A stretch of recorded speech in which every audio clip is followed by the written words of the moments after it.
जून 2025 उत्तराखंड का गढ़वाल हिमालय। मानसून आ चुका है और केदारनाथ मंदिर की तरफ जैसे आस्था का सैलाब उमड़ पड़ा है। हाँ, लाखों श्रद्धालु, रिकॉर्ड तोड़ भीड़, हेलीकॉप्टरों की गूंज और हर तरफ ओम नमः शिवाय।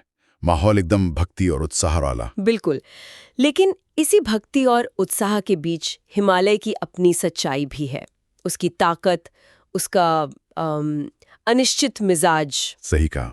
और आज हम केदारनाथ जब पर्वत बोले, आस्था, वर्षा और विनाश की कथा से मिली जानकारी के आधार पर इसी पर थोड़ी गहराई से बात करेंगे, खासकर जून 2025 में जो 2 भूस्खलन हुए उन पर। हाँ, हमारा मकसद है कि इन घटनाओं को समझें, जाने कि तीर्थयात्रियों और खासकर उन मजदूरों पर क्या असर पड़ा जो इस यात्रा को मुमकिन बनाते हैं। और साथ ही इस पवित्र लेकिन नाजुक क्षेत्र में आस्था और प्रकृति के बीच जो एक संतुलन है उस पर भी सोचें। तो चलिए इस पड़ताल को शुरू करते हैं। सबसे पहले ये बताइए कि इस साल यात्रा का पैमाना, मतलब संख्या, वो तो अभूतपूर्व थी। अभूतपूर्व से भी ज्यादा कह सकते हैं।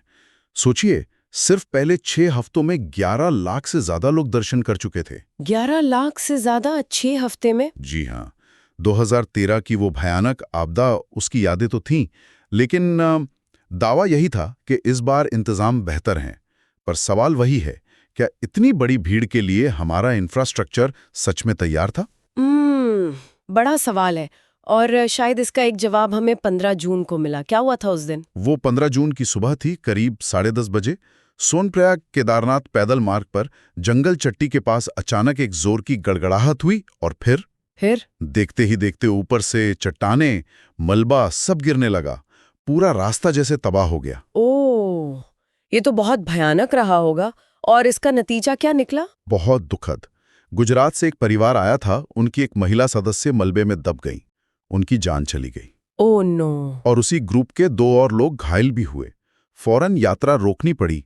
SDRF मतलब स्टेट डिजास्टर रिस्पांस फोर्स और पुलिस बचाव होने लग गए। अच्छा।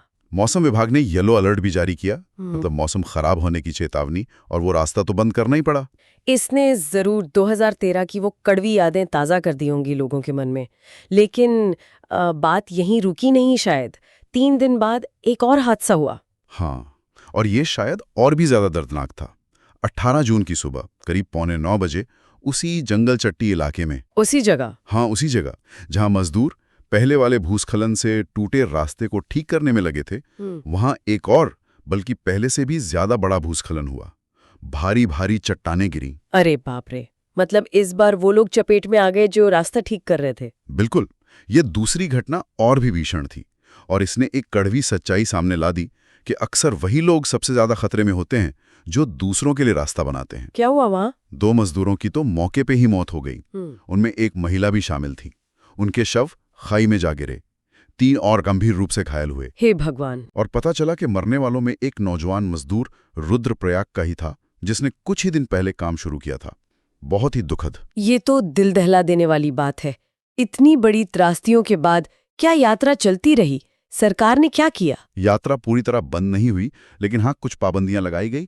प्रशासन ने चेतावनियां फिर से जारी की। कहा कि दोपहर 2 बजे के बाद ट्रैकिंग ना करें, बारिश में यात्रा ना करें।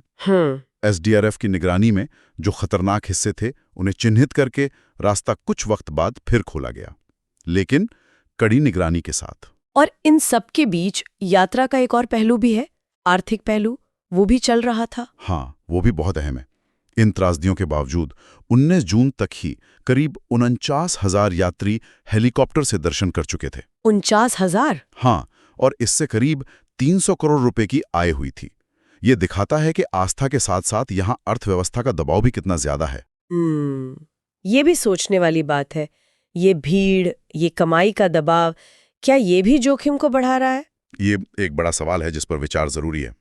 तो कुल मिलाकर ये पूरी तस्वीर क्या बताती है?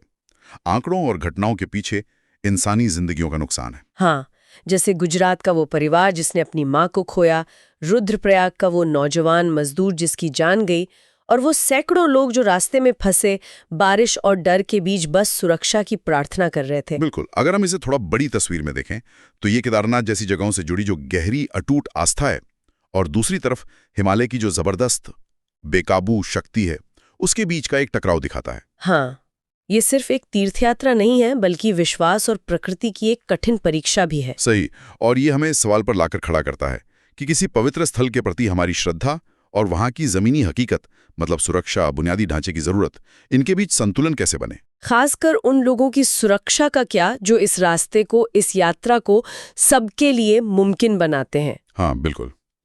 प्रकृति की इस अपार शक्ति को ध्यान में रखते हुए एक जिम्मेदार तीर्थयात्रा आखिर कैसी होनी चाहिए? ये एक ऐसा विचार है जिस पर शायद हम सबको, व्यवस्था को और यात्रियों को भी गंभीरता से सोचने की जरूरत है।